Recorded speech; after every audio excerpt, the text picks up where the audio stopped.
So when most people start this journey of, taking wealth to the next level, they typically start out here where they have basically their job, their W-2 income and the stock market, right? So the problem with that is it's unstable, and you know that because something can easily happen to your job. You lose your income, your pay goes down, markets can crash. So this is this kind of unstable place where people kind of start, but then they start getting successful. Income starts to go up. Maybe they got shares in a company they sold, and now you got a big payout, or they sold a business that they created. So then you start moving to wealth the next level, and that's where what you really want to do is flip this pyramid. And you want to start thinking about assets in a different way. And the way I always describe it is really you have two types. You have defense, of course, and then this is going to be offense. Now, when people think of offense, you think about risk and the stock market and everything else, and that's where most people are. They have all their stuff in these offensive assets that they're hoping are going to go up, and then something happens and the whole thing falls apart. So the next level of wealth is start to set up defensive assets so that no matter what is happening in the world, you have places to pull money from.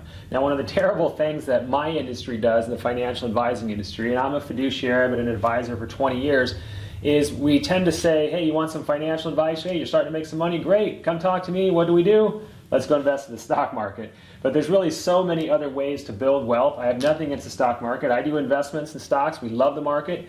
But the key is there's so many other types of assets. And that's what you want to do when you go out and you start building defense, is you want to start building multiple income streams so that no matter what's happening in the world, you have 3 or 4 things that can give you income. So that could be real estate, it could be insurance strategy, it could be businesses, it could be crypto, it could be stocks.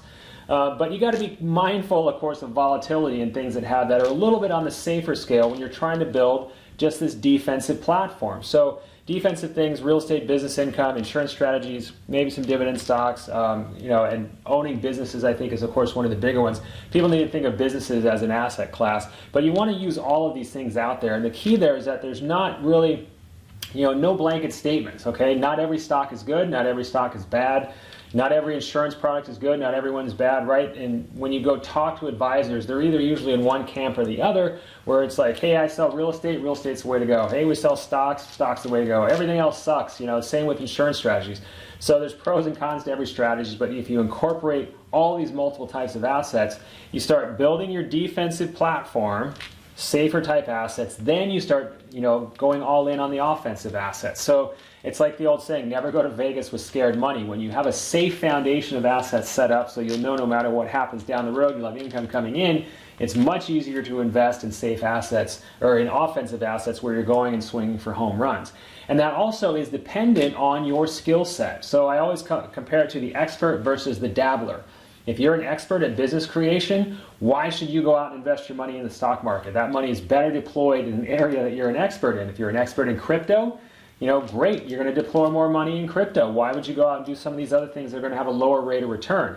Now, if you're busy and you have a life and kids and everything else, and you just have your job and things like that, then you're kind of more on the dabbler side, right? We all kind of dabble. We're not experts in a lot of assets. So there it's where you got to have more of that defensive situation set up and then go more offensive, probably using some of the more traditional asset stocks and other things. But it varies on individual situations. So the next thing there, once you get this idea of offense, defense, then you go to tax buckets. And there's really 3 different types of tax buckets. They're all very critically important. So the first is the taxable bucket. That's the one everyone's familiar with. You go out and you earn money, you pay taxes on it. Taxes drain a lot of the wealth off. So then what everyone does is they go to the tax deferred plan. So this is, your 401k, the IRA, the SEP, all those types of tax deferred plans. Keys with those is that they are not tax savings plans. The tax is just deferred, meaning you're saying, hey, let me put 50 grand a year into a 401k profit sharing or a SEP, and I'll pay the taxes later. I don't know what those taxes are going to be, but I'll pay them later. It's deferred till later.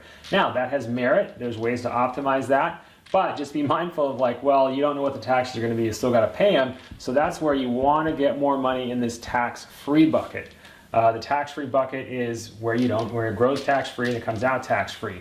So there you're looking at things like Roth.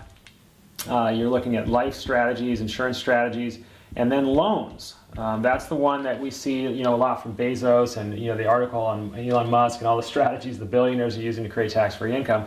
That is getting more money into those positions. The tax-free matching program that we have and some of the insurance strategies will do that.